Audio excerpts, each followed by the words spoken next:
হবিগঞ্জের আজমেরীগঞ্জে এক বিকাশ কর্মীকে ছুরিকাঘাত করে ৬ লাখ টাকা ও একটি আইফোন ছিনিয়ে নিয়েছে দুর্বৃত্তরা।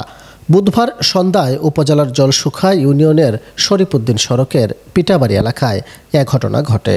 আহত শহীদুল ইসলাম উপজেলার শিবপাশা ইউনিয়নের হুকুরা গ্রামের কিতাব আলীর ছেলে।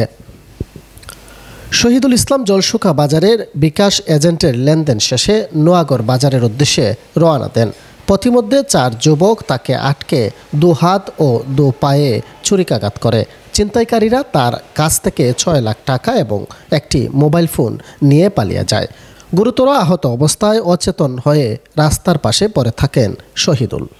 স্থানীয় ২ শিশু তাকে রাস্তায় পড়ে থাকতে দেখে এলাকাবাসীকে খবর দেন। পরে স্থানীয়রা এগিয়ে গিয়ে শহীদুলকে উদ্ধার করে আজমেরীগঞ্জ উপজেলা স্বাস্থ্য কমপ্লেক্সে নিয়ে যান।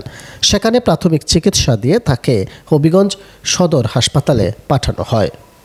এদিকে একই সময় সুনামগঞ্জের সাল্লার নাসিরপুরের রকি মিয়া মোটরসাইকেল যোগে হবিগঞ্জ থেকে ফেরার পথে ওই স্থানে আসেন। দুর্বৃত্তরা তাকেও আটকানোর চেষ্টা করে, তবে তিনি বাইকের গতি বাড়িয়ে দ্রুত ঘটনাস্থল থেকে পালিয়ে যান।